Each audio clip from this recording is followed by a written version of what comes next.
All right, everybody. This is one of those lessons that is it's different from any other lesson that we've done so far here in this group, but it's also one of the most important ones I think I've ever done here.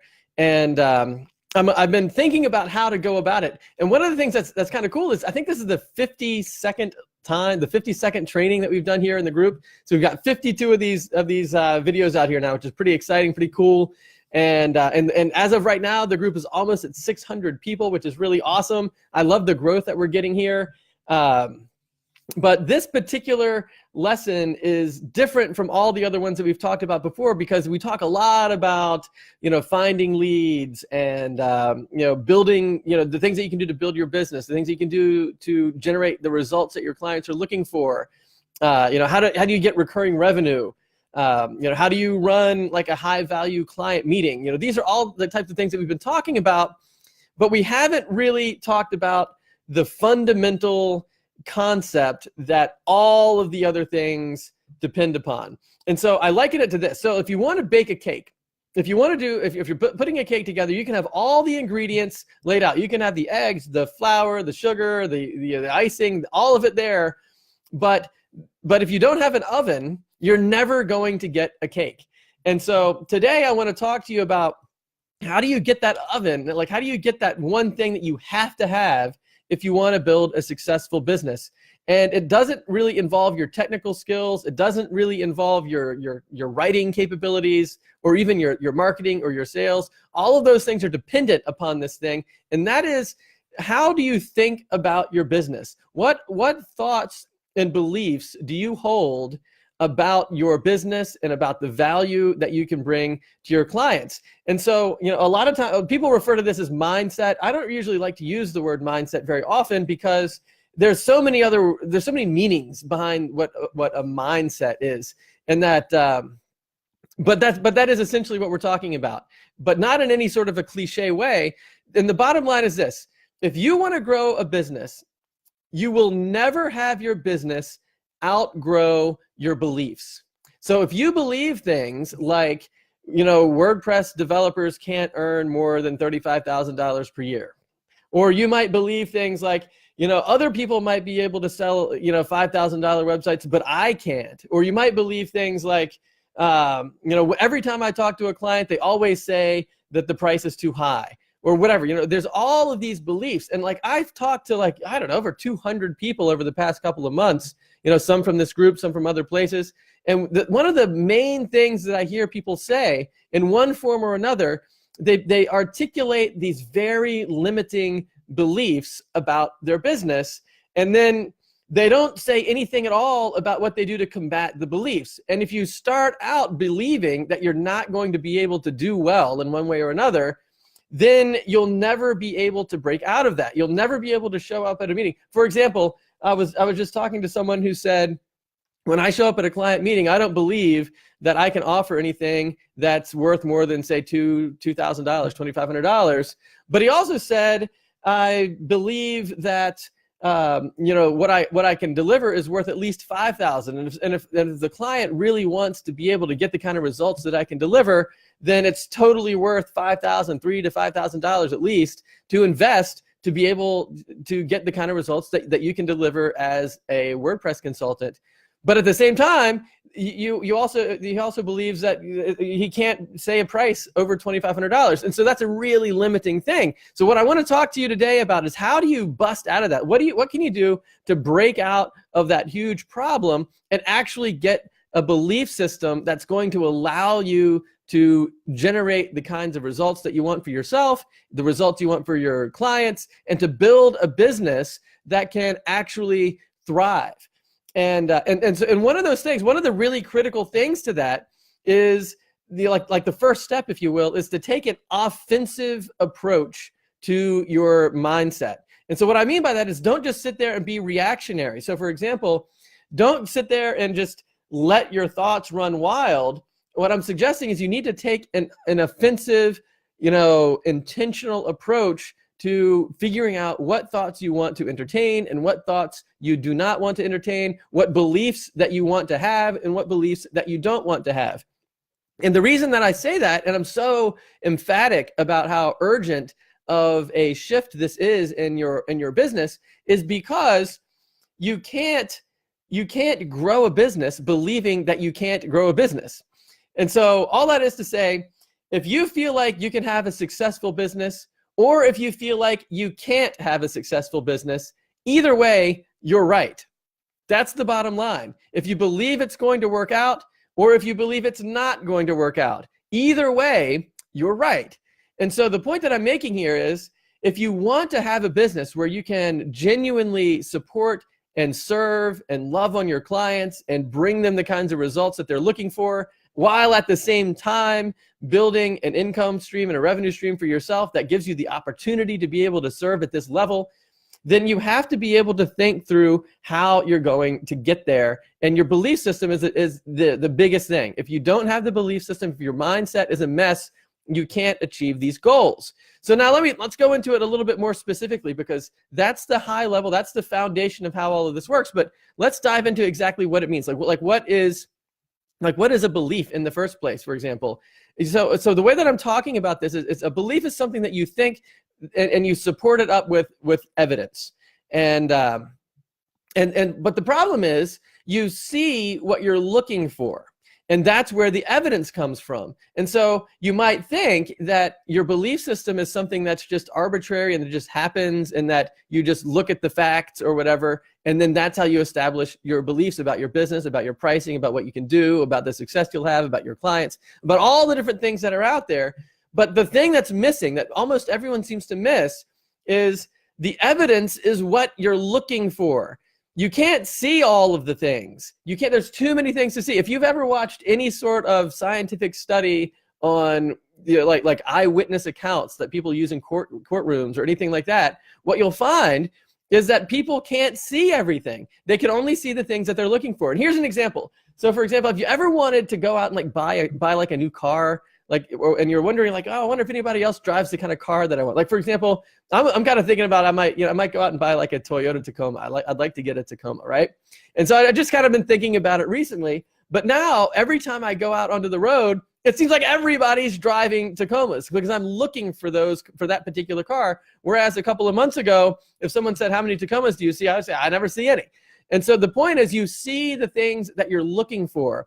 And so if you have a belief system that says, I can't do whatever it is that you're trying to do, like I'm not a good designer, or I stink at marketing, or nobody ever accepts my proposals, or whatever it might be, or WordPress developers can't make enough money to stay in business or whatever. If you look for those types of things, those are the types of things that you see. But there's also, you can look for the other things. So depending on what you're looking for, that's where the evidence comes from to build these beliefs. So in other words, another way to say this is, your thoughts filter out what your reality is seeing. So if you have all of these negative thoughts, you see lots of negative things. If you have a lot of positive thoughts, you see a lot of positive things.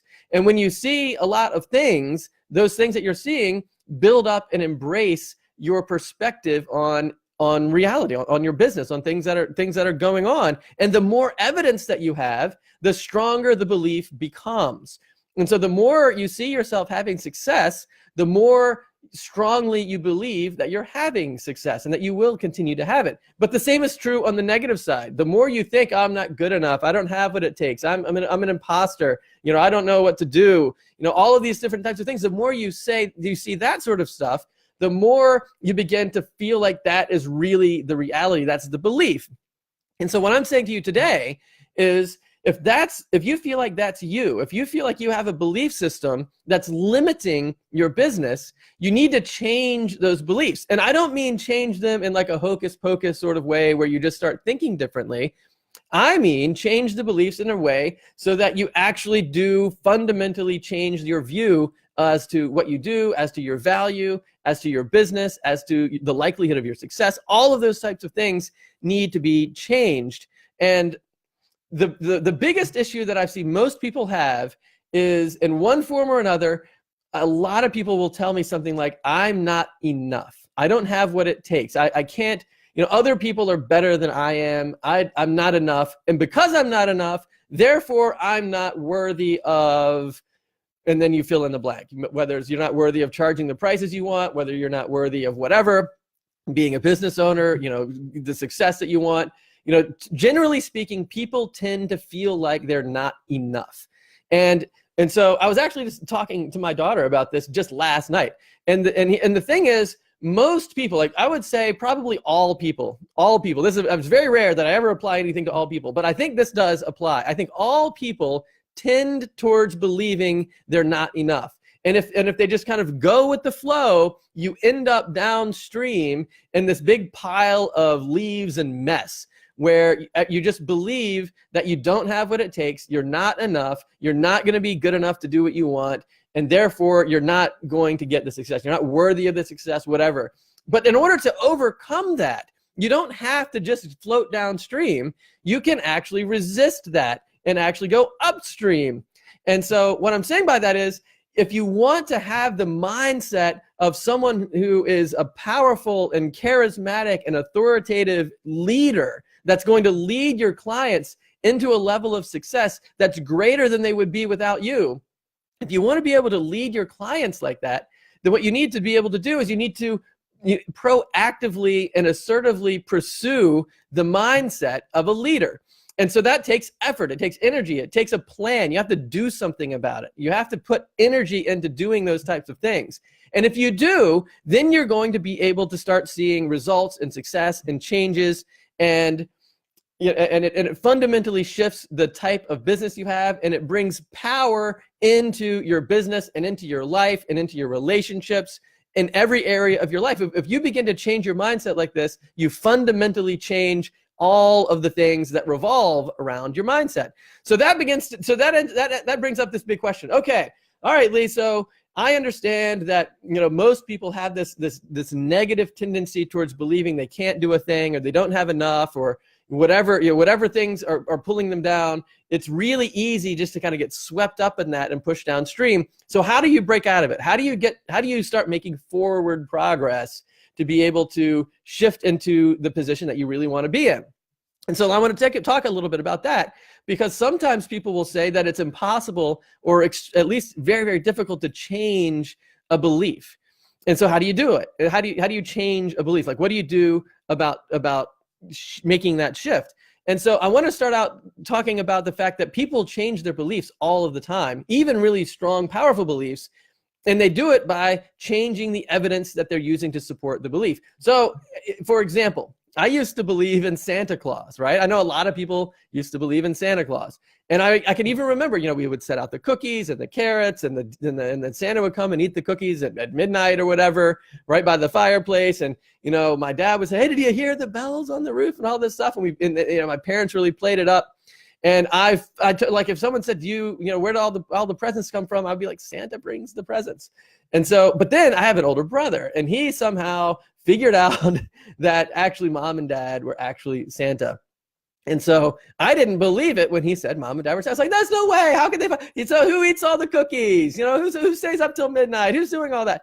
But then he began to put more and more evidence. He's saying things like, how in the world could Santa deliver presents to every single house at midnight? And how could he eat that many cookies? And how would he know what everybody wants? And he starts putting all of this evidence into this changed belief that mom and dad were actually Santa. And so here's what happened. What happened was, I had this belief, and like, I'm old enough to have had like CDs. Anybody know what a CD is these days? And I know, like, or a game disc or whatever. And so these CDs, as long as they kept themselves clean and perfect, you could put them into the CD player and play your CD. But and that CD represents a belief, like the belief in Santa. And so I was playing that belief in my mind. And then what happened when my brother tipped me off to the fact that mom and dad were Santa, that put a scratch in the CD. But I said, I can still play it. It might be a little shaken, but I can still play it. I can still play that belief. And then he said, but hey, you know what? How could Santa possibly eat all of those cookies? Another scratch. And then he said, how could Santa possibly know what everybody wants all over the whole earth? Another scratch. And then, like, the more evidence he put in there, I kept scratching the CD, and the more powerful the reasons that he was supplying to actually prove that mom and dad were in fact Santa were deeper and deeper scratches. And before you know it, the entire CD was completely marred and I can't play it anymore. I couldn't, like, you put it in there, it's like, and it won't play anymore. It's ruined. And that's how you break a belief. And by pointing, by marring it up with contradictory evidence. And so I wanted to bring that out because that really proves the point that a belief, no matter how powerfully held about reality in some way, can be changed by applying evidence to it, to one form or another. And we just talked about, like, if you're joining in a little bit late, we just talked about the fact that the evidence is the stuff that you're looking for, because there's evidence about all different kinds of things. But if your mindset is in a negative point of view and you're looking at negative stuff, you see the negative stuff. If you're looking for positive stuff, you see the positive stuff. In the same way that when I started thinking about whether or not I want to buy a Toyota Tacoma, it seems like everybody driving on the street drives a Tacoma. Whereas, prior to this, I didn't see any Tacomas because I wasn't thinking about them. I wasn't looking for them. They just passed by and I didn't see it. And so why would you want all of the powerful reinforcing positive things to just go by and be unnoticed and not seen, when those tend to be the things that actually have the most evidence in the first place? But people's tendency is to latch on to the negativity and just to float downstream. And so that's a really big issue. And so here's one of the things that keeps scratching the CD. So that whole analogy about scratching the CD we just talked about. The thing that will scratch up your CD and kind of mess up your ability to change bad beliefs into good ones is if you have a strategy that you keep repeating that continually produces bad results. So for example, if every single time you go to a client meeting and they constantly say that whatever it is that you're offering is too expensive, then that puts a scratch in your CD of the belief that I have something valuable to offer. And so strategy matters, because when those beliefs start coming in that you don't have anything valuable to offer, because every time you send out an email, or every time you submit a proposal or whatever, it gets denied, then you get this scratch in the CD that says, I don't have anything valuable to offer. But the reason that's happening is because you keep repeating the same bad strategy, not because you actually don't have anything valuable to offer. And the reason that you can know this is because you can look around and you can see other people having success doing the same sorts of things. Because, like, one of the things we talk a ton about here in the group is to stop being a WordPress consultant and start being like a business development consultant that powers results with WordPress. Once you kind of pull back all the layers, they're basically the same thing in terms of the things that they do. But the syntax, the structure, the way you go about doing them is inverted. So what that means is you can have the skills that it takes to be a powerful, successful business person, but if your syntax, if your structure is bad, you're not going to be able to communicate that to your clients, and you're going to start seeing negative results come in, and it's going to mar your beliefs in a way that makes you think that you don't have enough, you don't have what it takes, you don't have the skills, you can't do it. And so the syntax really makes a big difference. But the thing is, there's a huge world of difference between I can't do something versus I don't know how to get the result I'm looking for. So if you say that you can't do something, you've pretty much unplugged the whole thing, and you're right, you can't. If you believe you can't, you won't. If you believe you can, you just don't know how yet, now there's opportunity open. And so you can change the structure for doing that. And again, I really want to be really emphatic on the point that your mindset is something you have to tend to every single day. Otherwise, it'll just become overgrown with weeds. It's like a garden. Like I do a lot of my garden's right out the window there. I do a lot of gardening, and I know that if you just leave a garden to its own volition, it's going to become overgrown with weeds. You have to go out there and pull the weeds. And so if you begin to see that you're beginning to embrace negative beliefs, you need to pull those weeds before they overtake and choke out the actual, stuff that you're growing in your garden, the actual fruit, right? So you need to keep that going. And so all of that is to say that it's a proactive thing that you have to take an assertive step every single day. doing. Otherwise, you end up drifting down the field. And so, there's a bunch of different steps in the process that I go through every day with regard to gratitude, with regard to, from the moment that I wake up in the morning to the moment that I go to bed at night, there are steps along the way that I put, assertive, intentional, directive effort into keeping my mindset in the position that it needs to be in order to achieve this success. So, and you can even see, we've been doing this group now for what, just a couple months. There's like 600 people in it. People seem to be getting a lot of value out of it. That's the kind of stuff that, like, to me, like, I can look at that type of evidence and see that these are the kinds of things that are working. And if for whatever reason I come across somebody that says something mean on a Facebook post or whatever, nobody ever does that, but assuming somebody did, then, those are the kinds of things that can really, really diminish your mindset. And I'm sure the same thing is true for you guys too, that there's probably plenty of places that you can go where for a fact you're going to get negative feedback, and other places you can go where you're going to get positive feedback. And that's why it matters so much who you surround yourself with. If you find yourself being surrounded by people who are going to be pushing you down and say, oh, scarcity, money doesn't grow on trees, nobody has the money, nobody pays for WordPress sites, WordPress is the bottom of the barrel, blah, blah, blah. You're going to begin to believe those types of things, and it's going to be detrimental to your ability to run a web design agency or a WordPress consulting business. On the other hand, if you actually look at the reality and you say, hey, look, there's people making, six-figure WordPress businesses doing very similar things to what you're trying to do. Instead, surround yourself with those people, the people that can actually help you with your mindset training, with your strategy, so you don't keep repeating the same mistakes that give you the false understanding that what you're doing isn't working. But here's the thing. If you're back to the cake thing, we started out talking about how if you want to bake a cake, you have to have, you can't just have the flour, the eggs, and the sugar, and the icing and all that stuff. You have to have the oven to put it in. But there's another really important thing: the order in which you apply the ingredients. So, for example, if I said, hey, you know what, I'm going to build a cake, but I'm going to mix up the batter, and then I'm going to put on the icing, and then I'm going to stick it in the oven, you're going to have a really bad cake. You can't put the icing on until the end. Or if you say, hey, you know what, I'm going to do everything except for put the eggs in. After I bake the cake, I'm going to crack the eggs and put that on top. You're going to have a bad cake. The order, the sequence, the strategy that you use to try to achieve the goals makes a really big difference. And so if you're continuing on with this cake analogy, if you've been building cakes, and every time you build a cake, you go out there and you mix all the batter up together, but you're holding the eggs off to the side, and you bake the cake, you put on the icing, and then you crack the eggs on top, you're always going to have a crappy cake. You can't make cakes like that. But if you change the structure of that, then you can suddenly have awesome cakes.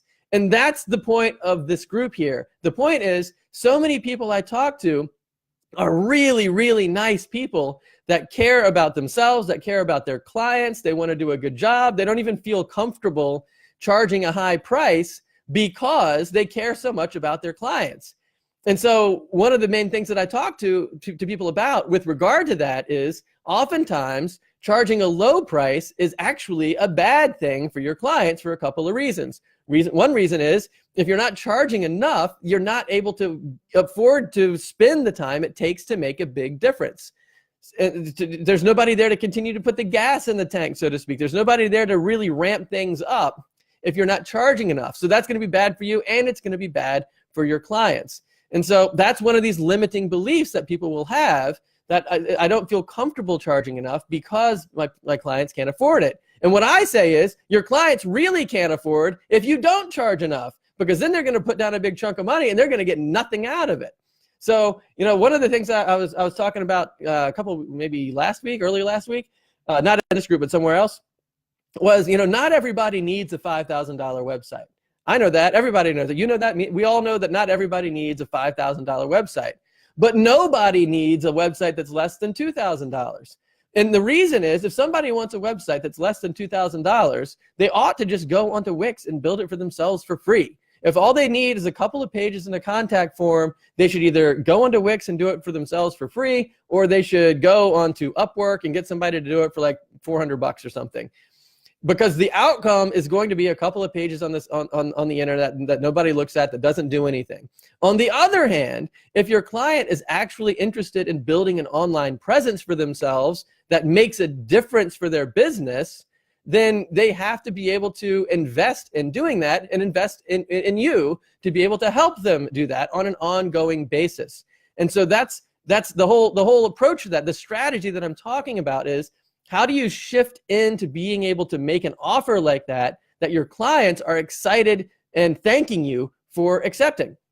And so that's the key, because if your strategy is you're going out there selling your services, selling things like graphic design or SEO work or branding or whatever it is that you do, the services have, like, as it's gotten to be as it is today, like this year, it used to be the case that you could sell those services for a high value because the services were hard, they were somewhat rare, and just being on the internet doing, having that kind of a presence was enough.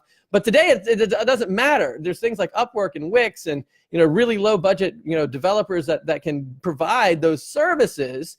And so if you have a service-driven marketing strategy, you're going to find that you have also a very low budget marketing strategy, because the services are in fact almost commodity at this point. And so how is one of your clients supposed to distinguish when you say that you do web design from when someone who charges half your price does web design?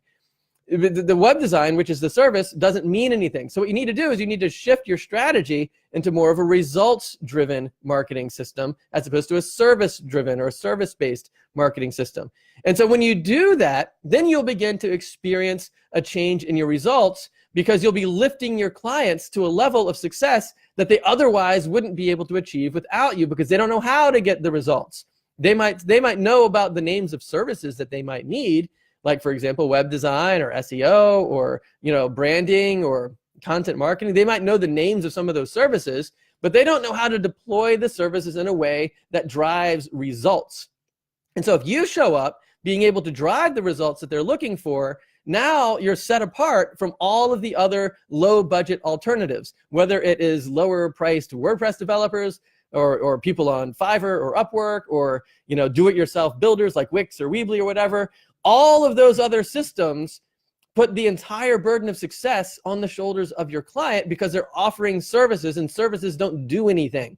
You have to structure the services in a way that drives results. And if you can drive the results, that makes all of the difference, and that changes your mindset too. And so that's what I'm talking about. If you show up in a way where you can actually do something better for your clients than they would be able to get on their own, that changes everything. But in order to pull that off, you have to have the confidence in the value of what you're offering. You can't do that. You can't show up at a client meeting and offer them something you don't believe in, or that you don't believe you can deliver, or whatever the case may be. If your mindset is not in a position of authority and being established as an expert and feeling confident in what you're doing, how is someone supposed to be confident in you if you're not even confident in yourself?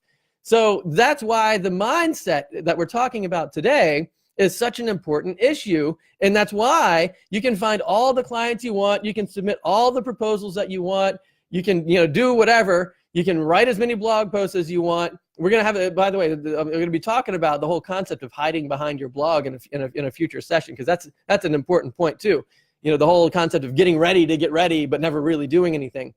We'll talk about that. And that links into mindset that, people oftentimes don't feel comfortable. But here's the thing. I have not yet talked to anyone, I don't think, and I've talked to over 200 people now, most of whom are from, part of this group or related to what we're doing here with DoubleStack. And, one of the things that they'll say is, one of the number one things that I can't do is I can't find leads.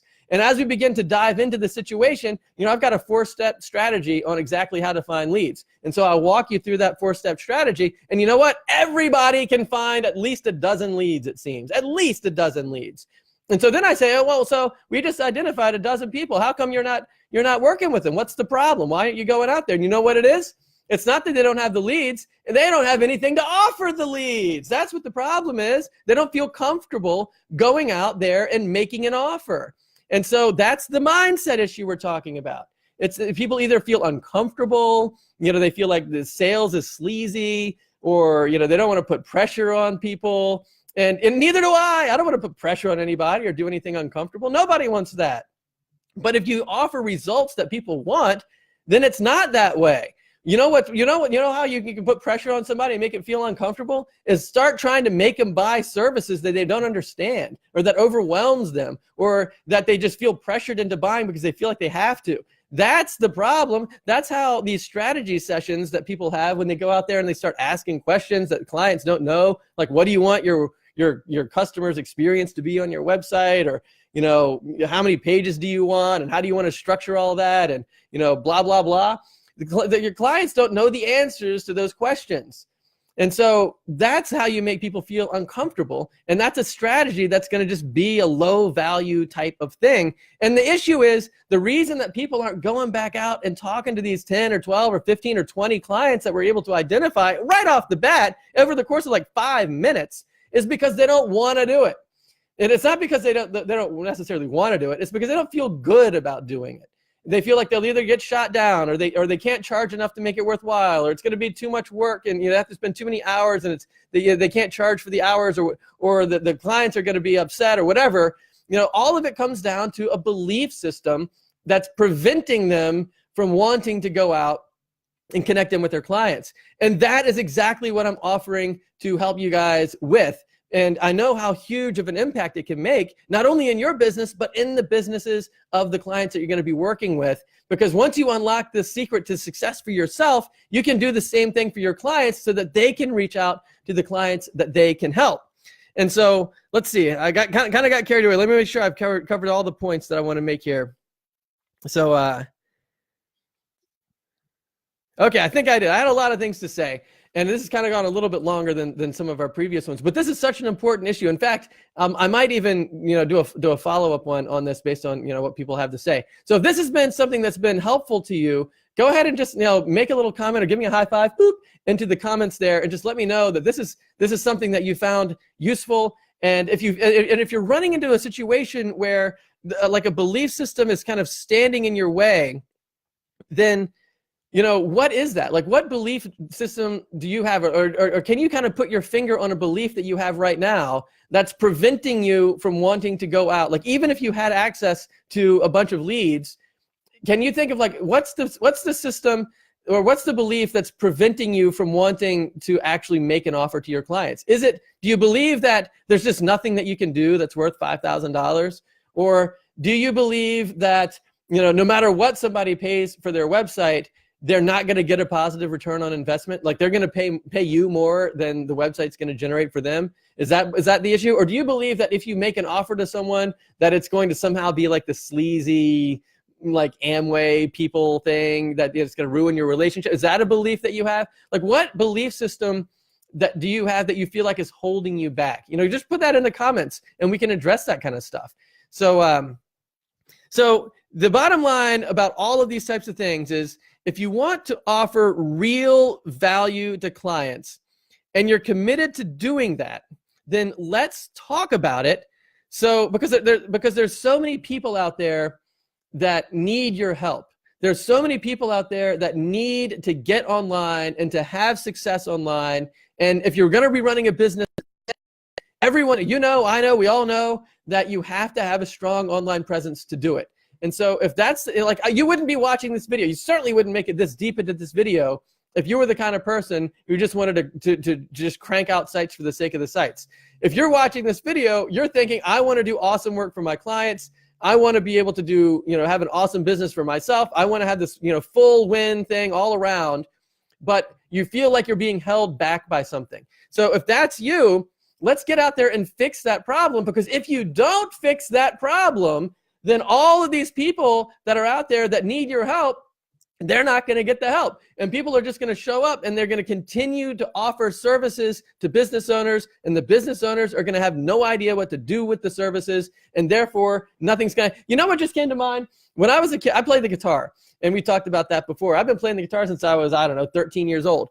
And when I got really interested in playing music, my parents gave me a guitar and like an amplifier and like this little recording studio thingy, so that I could do like multi-track recording. And I had all this awesome gear. I had all that I could do a ton of awesome stuff.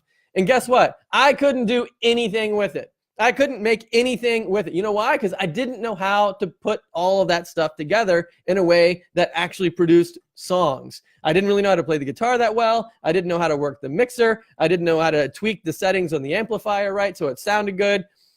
But that's what we're doing to our clients. We're handing them, the ability to do all this awesome stuff, but they don't know how to do anything with it. It was like me as a 13-year-old kid with this mixer board and a guitar and an amp or whatever, and I couldn't make any real music out of it because I didn't know how to work it. And that's the problem. That's the problem with service-driven marketing. But results-driven marketing would have been somebody say, hey, come on in here, play the guitar, I'll do all the recording for you, and it will sound awesome. And you get the result of an awesome song.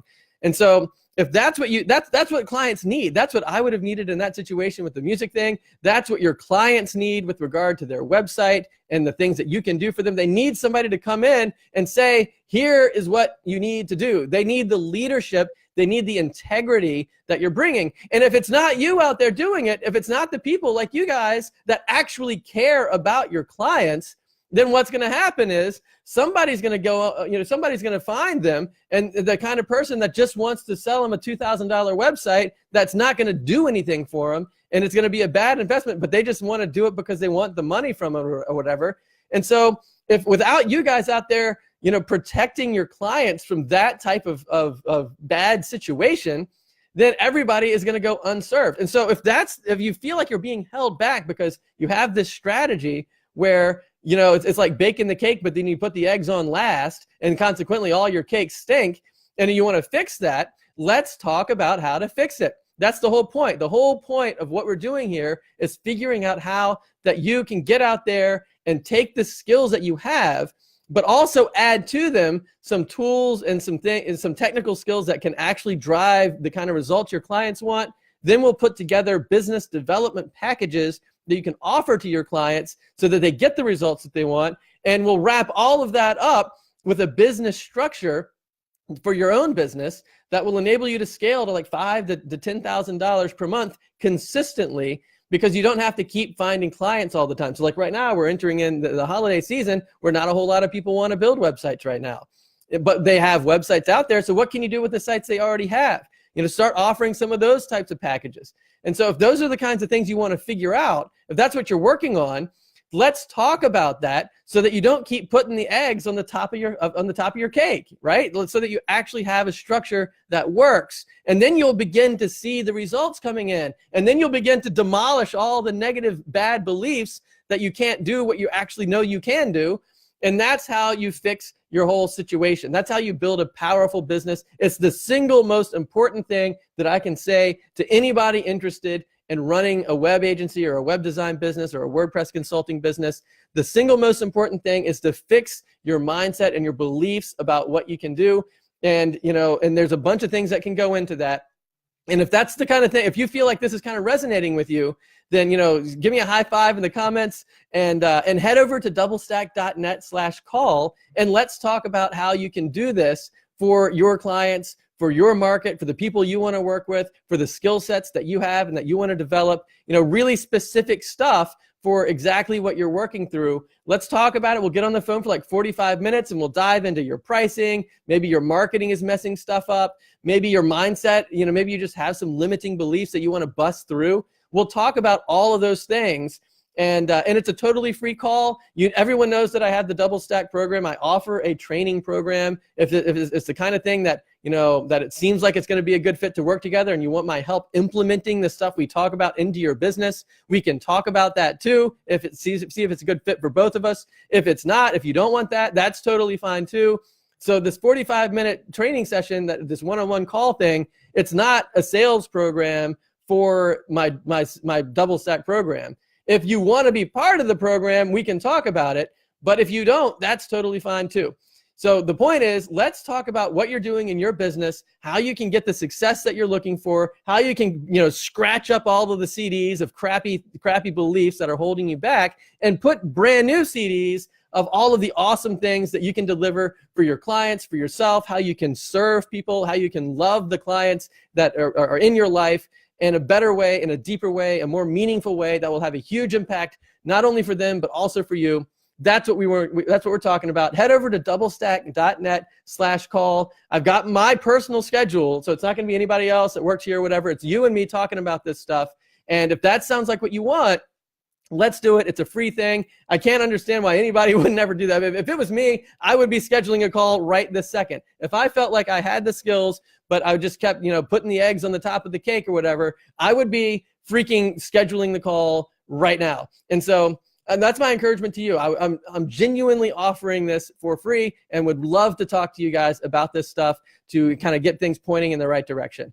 So awesome, guys. If that sounds good to you, head over to doublestack.net/call and we'll be talking. And in the meantime, I'll be keeping an eye here on the comments, and we'll be back together again in a couple days for our Tuesday, Thursdays of these training sessions here. So awesome, guys. I've really enjoyed it. And, I can get a little bit excited over this particular issue because it's such a big deal. So anyway, I hope it was helpful and meaningful to you guys too. Here's a high five until Thursday. Boop.